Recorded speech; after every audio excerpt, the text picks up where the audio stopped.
That's the reason why I don't want people to not see it over the phone. You see what I'm saying? Let me tell you, this is not in our PowerPoint presentation, but let me tell you what makes an effective presentation. Okay, you know how you are when you start and you present the business to people, and then they don't join or they don't get involved with the business, and you're angry, right? I mean, it's human nature. Oh man, what an idiot! Can't he see that this is You get angry, you get fired up. But let me tell you, I've gotten to the point where when I present the business to someone, whether one-on-one or in a crowd, and for some reason the guy doesn't see the business and walks away, I actually feel sorry for the guy. How many are like that? I mean, I have the feeling in my heart, man, if this guy could only see what I'm seeing, it would change the way his family lives. I mean, how many people will agree with me that an extra $400, $800 a month will change the way people live? They may not make $10,000 a week or $20,000 a week or $30,000 a week, but $400 a month, I think anybody can do that. $800 a month, that's just 2 steps. Won't it change the way people live? I mean, it won't buy their hotels, it won't buy jet planes and yachts, but it'll pay gas bills, food bills, doctor's bills. That's how I feel about our business. Like, when he walks away, I'm like, wow, if only he could see what I see. And many, many times, I will go see that person again, simply out of compassion. I mean, God, you need this. Once you have that in your heart, then you become very effective with the way you present. Now that I can't teach you. That nobody can teach you.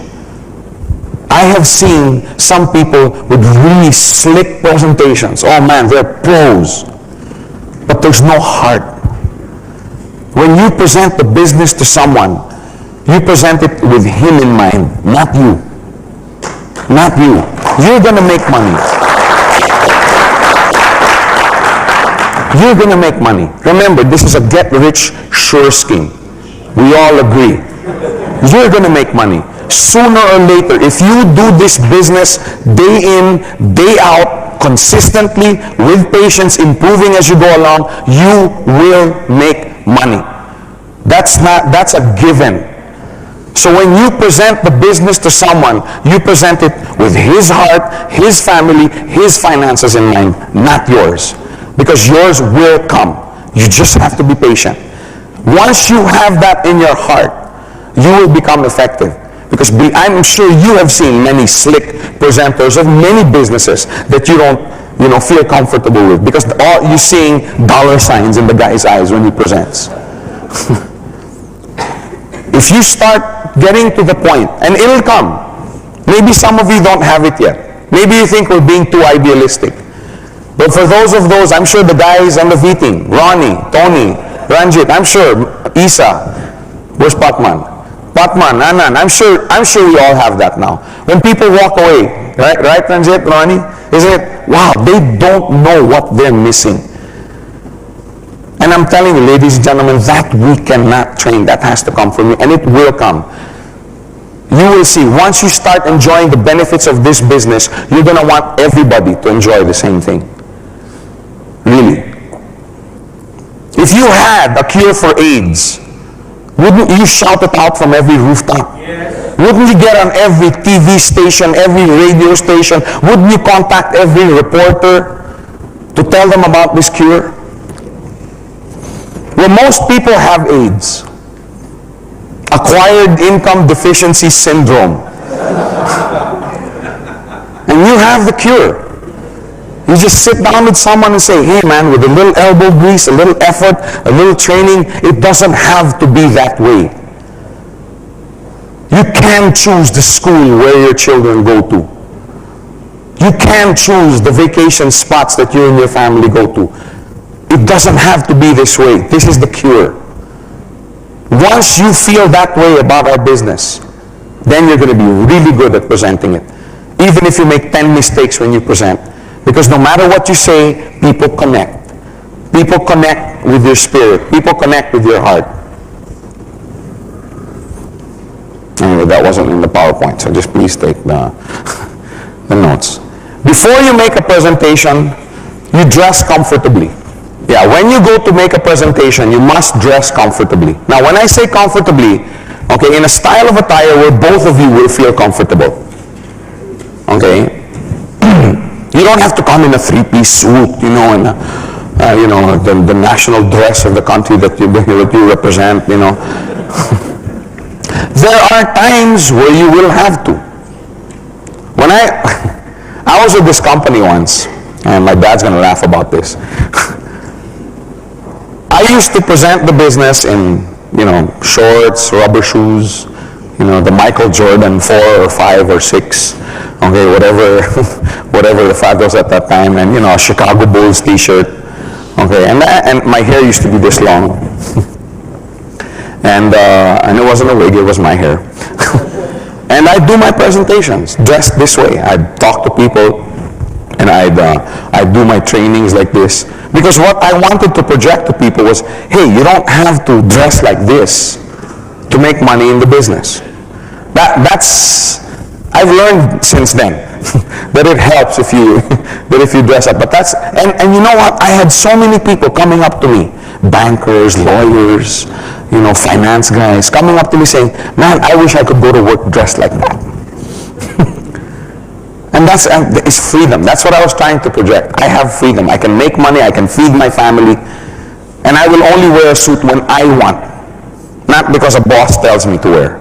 You see, I'm trying to say freedom. So that's what I'm saying. Dress in an attire where you're comfortable with, that'll give the impression that, hey, I'm an independent businessman. Right? I mean, if the guy says, hey, I'm going to be at the poolside, you know, for 2 hours, why don't you just come over and show me your business? You don't come dressed like this. You know what I'm saying? You dress up in, you know, Bermuda shorts, a t-shirt, sit down, show him the business or discuss with him. But on the other hand, if the guy's meeting you at the Shangri-La lobby, and if I'm coming out of a convention and, you know, the guy's dressed there, don't show up in Bermuda shorts, rubber shoes, and t-shirt. Because that guy's going to feel uncomfortable. See, so that's why I'm saying dress comfortably. I didn't say dress properly, because there is no proper dress code. It really depends who you're going to meet, where you're going to meet him. You have to speak clearly. When you do this business, make sure you get your message across, and one way to do that is speaking clearly. Okay? You don't want to go up to someone, hey, you know what, Harun, this business is so great, and you know why? Because when you do 5-5, you get a cycle, and this again. You don't want to talk like that to someone. Not too fast. Some people are saying, hey, that's how I present. And at the same time, you don't want to say, Harun, you know, here, 400. You don't want to treat the guy like an idiot. You don't want to go up to him and say, Harun, gold question. 5. You don't be so shy, so soft, nobody can, and the mouse can't even hear you anymore. But you don't want, Harun, you know what, in this, oh man, this is great, this bit. You don't want to completely blow him away with the volume of your voice. You know what I'm saying? Cool. You have to be cool. You have to, you know, Harun, you know, in this business, it's really good. You know, speaks at the right pace, not too soft, not too loud, not too fast, not too slow. Practice it. Practice makes perfect. Okay? If you're really, really serious about this business and really want to be a serious success, you might want to go to the music store where they sell these tapes, and, you know, they have these breathing exercises. You know, no, I'm serious. Because it helps, especially if you're going to be presenting a lot. It helps to breathe properly, because then you can make more. Do you ever have those days where you presented so much and you come, hi, Mom.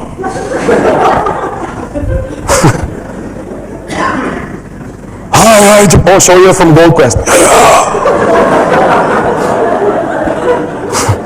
How long have you been in the business? Just 2 days, and everyone's nervous.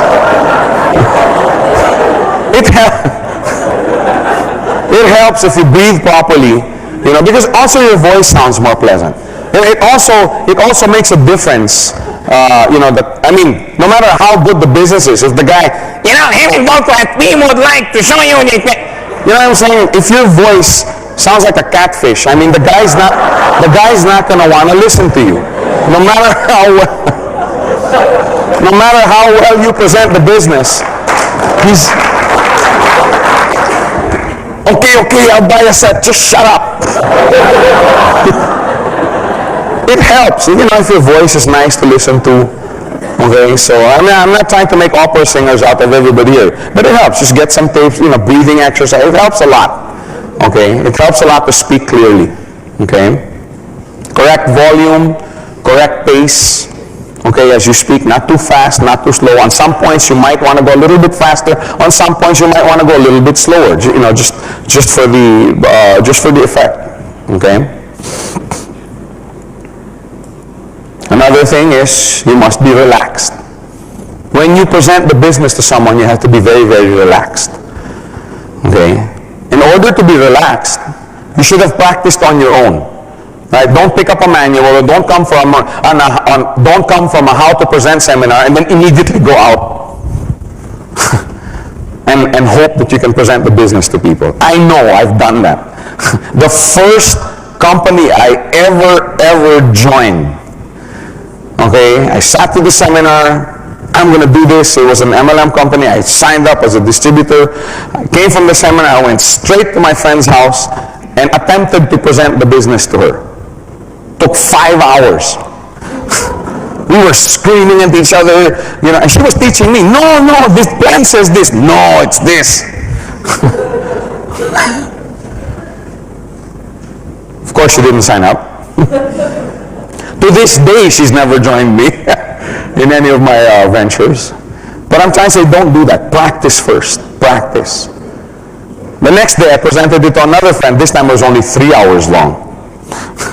Then the next day, I'm serious. This is my actual first 4 days in the industry. The next day was only 2 hours long. The next day was only 1 hour, and this time I had an outline. I had notes. But see, the thing is, I wasted my practice on 3 of my friends. Practice on your own in the room. Just, some people practice with their children, No, I know a lady who practices with the cat. Because the cat doesn't object. It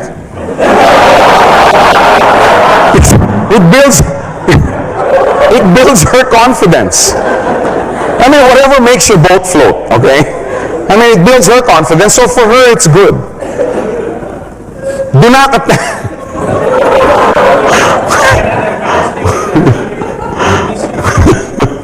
do not attempt to make a business presentation the day after you hear about it.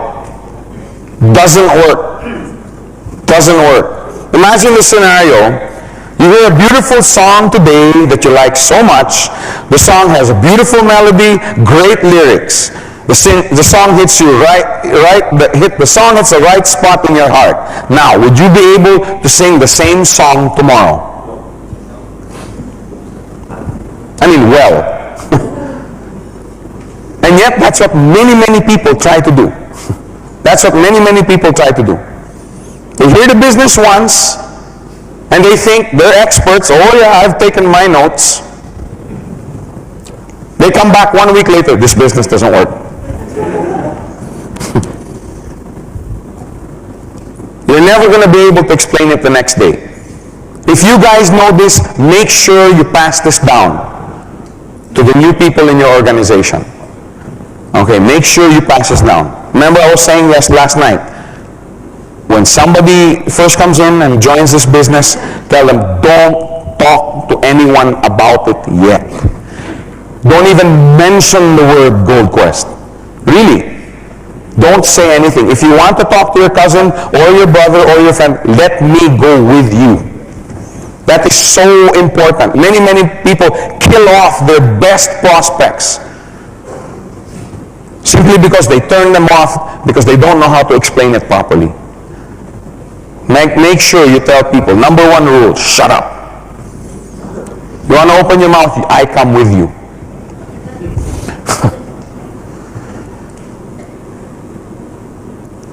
Practice makes perfect. The more you've practiced, the more confident and relaxed you will be. The more relaxed and confident you are, the more effective your presentation will be. You have to be relaxed. You have to be relaxed. Do you ever watch a singer who's nervous? Aren't you also like, you're nervous for him? No, correct? I know, I've been in both situations. Do you ever listen to a singer who's cracking all over the place? It's like you don't want to hear it. You pretend that he's not, because you're embarrassed for him. Right? It's the same thing is going to happen. If you're tense, the guy is going to get really tense. He's not going to be, relax. Just relax. And the only way you're going to do that is practice. Practice in your room. I practice in the car a lot. I mean, I don't have to practice now. Like I said, I know it like the back of my hand. Another thing you must practice are objections. Don't wait to hear an objection for the first time from the person you're presenting the business to. Come up with objections yourself and practice answering them. If you don't know the answer, go up to your leader. If he doesn't know the answer, bop him on the head. I don't know any other way to say it.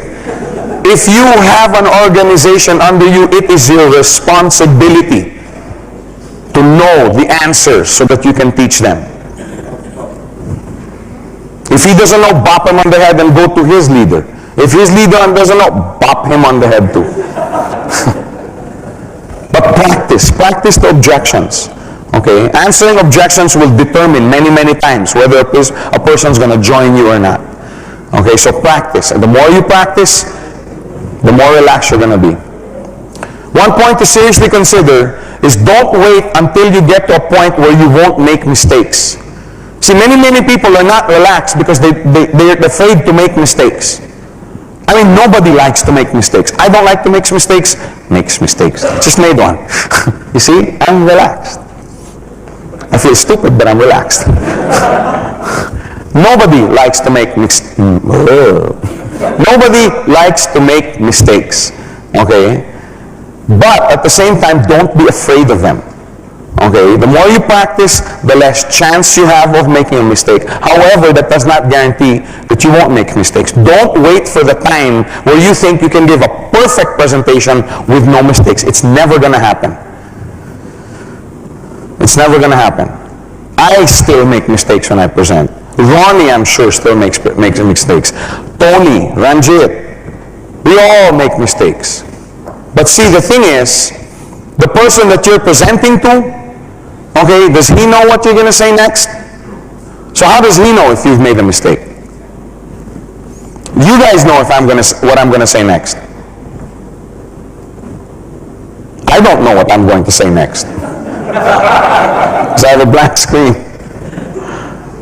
If you make a mistake, okay, just say, oops, I'm sorry, I forgot that. How many have ever heard me make a presentation? How many in this room? About 2 or 3. Which is good, actually.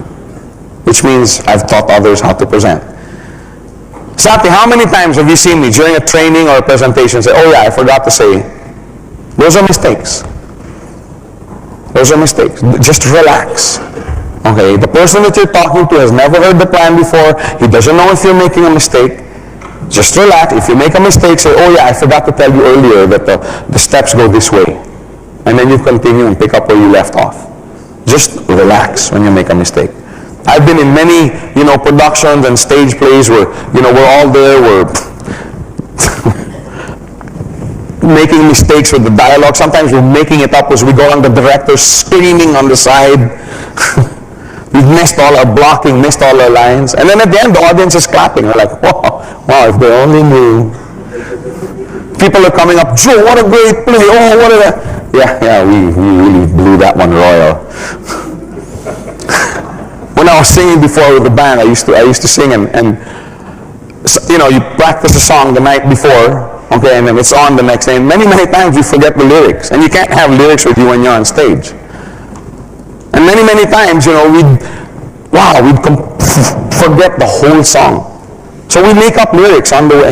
Yeah, the sky was blue this morning, and or sometimes you can't come up with lyrics, and people go, wow, ad lib. wow, but deep inside, yeah, we just forgot our lyrics. People come up after, Joe, great song, where'd you learn that? Yeah. Really, as long as you don't let it on that you're making mistakes, just, nobody will know. Just relax, okay? Make it seem like a, a casual thing, and go back and then explain the mistake and then proceed. Be confident with the fact that what you're presenting, that person needs. Okay, everybody needs financial freedom. Everybody needs it. Some people won't admit it, but they need it. Everybody would like to have an extra $1,000 or $2,000 a month, correct? That's the compassion, that's the heart that I'm talking about. Once you're more concerned about his needs as opposed to yours, then you become very, very good at presenting the business. Finally, speak with enthusiasm and conviction. Okay? Many times, your conviction, your excitement will be what turns the tide. I mean, can you imagine going up to someone, yeah, come on, Jason, this business is, well, I don't know. I think it'll work. Sometimes I think, I don't know, but what, you want to give it a try?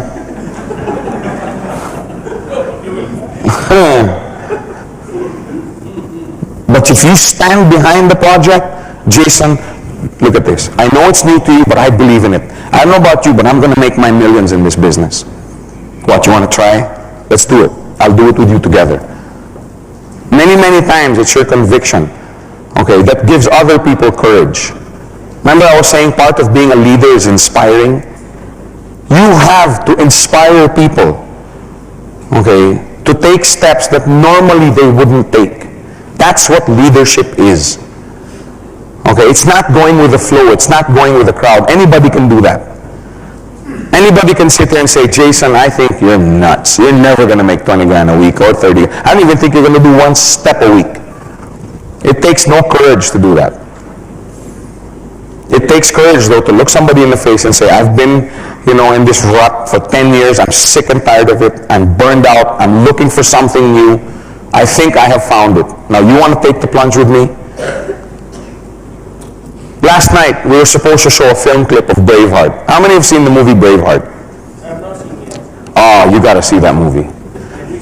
You got to see that movie. That's going to be a classic. Okay, it's about the war between Scotland and England, the war for independence. It speaks about their hero, William Wallace, played by Mel Gibson. Huh? Yeah, a lot of similarities with me, right? Hair, 2 eyes.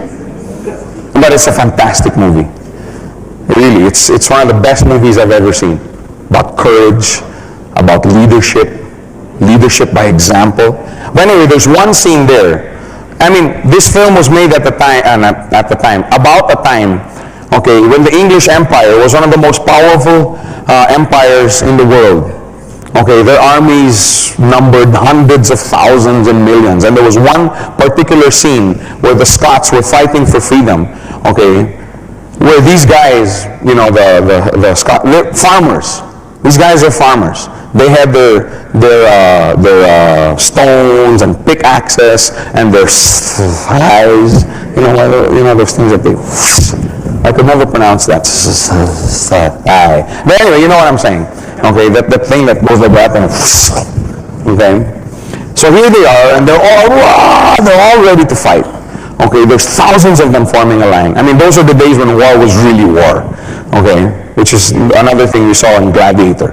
Okay, another good movie. Okay, but anyway, we talk about that later in another seminar. But anyway, so all these guys are all ready, and they're dirty. They have their scythes and their stones. Okay, and then you hear this rumbling. And over the hill, okay, the director always does this, over the hill. Okay, you never see them. Okay, all of a sudden, magically, 50,000 troops appear. Okay, and they're rumbling, and all of a sudden these guys are like, wait a minute, this doesn't seem to be such a good idea. They were outnumbered, I don't know, 3-1, 4-1, 5-1, I don't remember, but they were greatly outnumbered. Okay, they were out-equipped. These guys had the best, these guys weren't farmers, these were professional soldiers, with swords, longbows, spears, horses. I mean, they had everything it took to totally annihilate the enemy.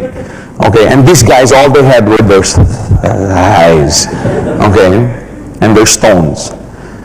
So anyway, these guys were like, whoa, wait a minute, maybe it's nicer to plant potatoes, okay, which is basically what they wanted to do. Some guy in the crowd says, hey, we don't really have to do this. Why don't we go home? And so they were actually turning back. They were walking away and going home. We wanted to show you this clip last night, but we couldn't get it to work. So I'm trying to narrate the whole thing today. But anyway, this William Wallace comes out on a horse. Gray on one side, blue on another. Long hair, had a sword here, no eyes for him. He had the proper sword. And he starts marching up and down, talking about freedom, barking, And he said something to the effect that yes, you can go home, okay, but you're not going to die a free man. I'd rather die fighting for my freedom. Something to that effect. But his battle cry was freedom. And as he, and anyway, bottom line, when he said charge, everybody charged with him. I mean, it's a magnificent scene. My hair is standing as I talk about it. It's magnificent. And see, the thing was, he was the first one who led the charge. He wasn't going, come on, freedom. Now you go, I'm going to watch you guys from this hill. No, he was the first one. And everybody charged. And as outnumbered as they were, I couldn't believe it. They beat the army. They beat the English army. It was absolutely magnificent. But anyway, what I'm trying to say here is the courage of that one man, okay, inspired the others to do what otherwise they would not have done. They would have rather gone home and planted their potatoes with their eyes. See? But they went and fought. And they won. They beat these guys. Now I remember one line, okay, and this is very, very important as you make a presentation and do this business on a global basis. Where the Scottish prince, okay, the one who the English was trying to take his kingdom away, he was the heir to the throne. And he told Mel Gibson, Mr. William Wallace, he says, how do you do it? I have the rank, I have the title, I have nobility, I have the blue blood, but people don't follow me. And you're a farmer, and people follow you. And he looked at him and he said, as long as you talk about freedom, people will follow. And you must remember that. As long as you speak freedom to a person, there will always be people willing to follow you. Because many, many people are looking for freedom. In our particular scenario, it's financial freedom. Now, please don't get me wrong. I'm not saying that money and having lots of it is a solution to all your problems. Okay, that's not how we are. All I'm trying to say here is when you have the proper finances, there's a certain aspect of your life where you don't have to worry about it anymore. I mean, let's face it. If you read the statistics on divorce, I think 85 or 80% of all divorces are primed because of financial troubles. That the husband and wife can't do. It's sad to see a marriage break apart simply because of financial pressures. So there is a certain kind of freedom-bearing a freedom-bearing stance that we must take. We represent something. It's not just money. Money can't buy happiness, but it sure helps. Those who say money can't buy happiness are not shopping in the right malls. No. My mom used to tell me when the going gets tough, the tough go shopping. No, I was just kidding. Anyway, speak with enthusiasm and conviction. Many, many times, it's your spirit, it's your heart, it's your conviction, it's your excitement, it's your enthusiasm that's going to take, this guy's heart that has basically accepted his fate, so to speak, in life, and say, hey, maybe I don't have to be this way. I actually can have a chance at financial freedom. You have to somehow communicate this with your eyes. And you're not going to be able to communicate it if you don't feel it in here. In fact, If you are convinced in your heart that this is an opportunity that can benefit everyone concerned, then you show it when you present the business. You show it. Some people show it with their eyes. Some people show it excited, they spit in the guy's face.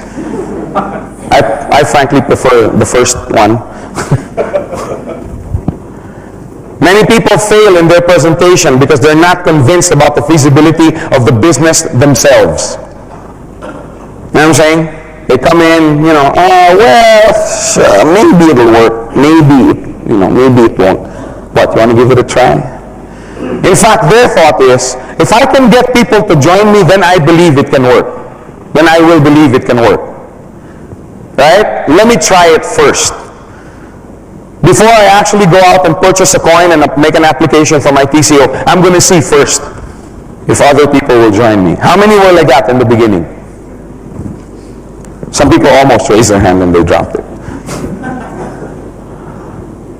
You must believe first before you can make others believe. You have to believe in the business first. Then others will believe you. That's why the smart ones, quote